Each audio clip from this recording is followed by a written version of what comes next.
Hello and welcome back. Today I want to begin a discussion that we'll carry on for a number of videos on a series of sermons written by Jonathan Edwards. They've been published as a book. The book is called Charity and Its Fruits. The book is really a collection of 15 sermons that Jonathan Edwards preached on 1 Corinthians chapter 13. The first sermon we'll speak about in this video and the next video is on the first sermon, which is the sum of all virtue. And it speaks about the fact that there must be a connection between love and true virtue. If something's virtuous, there must be love behind it. And really what Edwards is getting at is that our motives matter. Why we do something matters. And if something is to be truly virtuous, as God thinks of something virtuous, then there must be love in it. And one way that we can think about this, and this is not an illustration from Edwards, this is just one that I think may be helpful, is just imagine a man. Imagine he is a very wealthy man, and he begins to, or he makes a large donation. Let's just say in the neighborhood of $1 million. He gives $1 million to an orphanage, we'll say.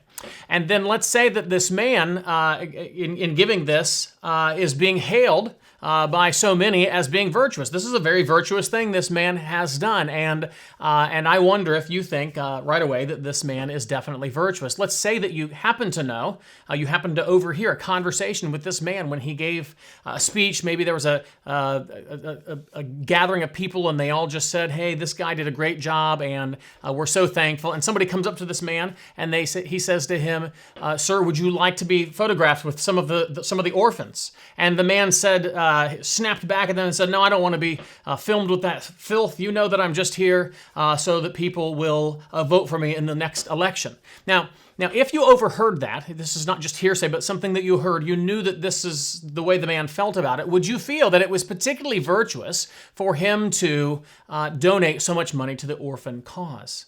And I think you would say, well, it looks like he wasn't really doing a very kind thing at all. He was merely just serving himself. He was trying to perhaps buy a few votes in the next election. And I think we would be right to question and doubt that this act that looked virtuous, perhaps to some, truly was virtuous. And this is a bit of what Edwards is getting at here. Why you do something matters, and it's very important that we see that love must be the motive behind what explains why we do what we do. For something to be truly virtuous, love has to be behind it. And the question then becomes, well, how is it that sinful people can do virtuous things?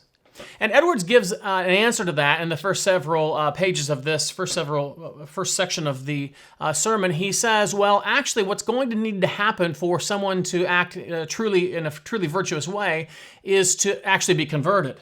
When one is converted, they are given by God a new heart. A new spirit is put within them. And so really for us to get to the place where we do things for the right reasons, we're going to need actually to be converted.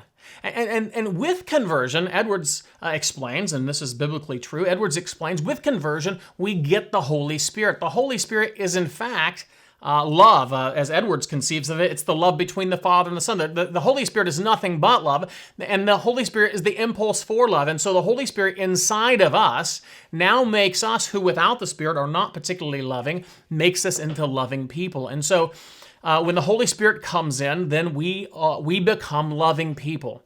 And as Edwards conceives about what that would look like in the life of a believer, it will look like love in at least two directions, and really largely in two directions. It is love for God. So with the Holy Spirit in us, we now have love for God, but we also have love for man.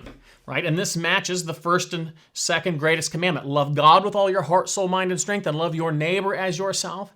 And we would expect then that the Holy Spirit is in us, we will have true and genuine love both for God and man. And by the way, it's not either or. Right? So some people who seem to have a great love, let's say for others, they love others, and they seem to be very loving toward other people.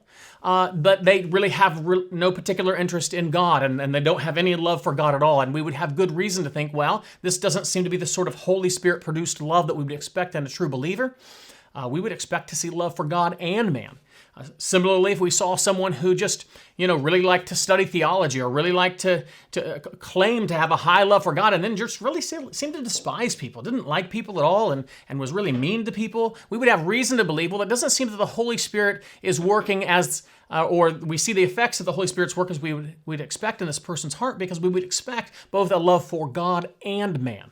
And so, again, hopefully this has been helpful for us to think about what must explain true virtue, what it takes to become something truly virtuous, is something that comes from God's work in us, the Holy Spirit living within us, that looks like love. Okay, it is in fact love, and it doesn't look like love, it is love. It's true love, and it's love toward God and man. And if we have love toward God and man, and that's the motive for what we do, why we do what we do, then we have reason to believe that, well, this is a truly virtuous thing as God conceives of virtue, as God conceives of something worthy of praise or worthy of our admiration.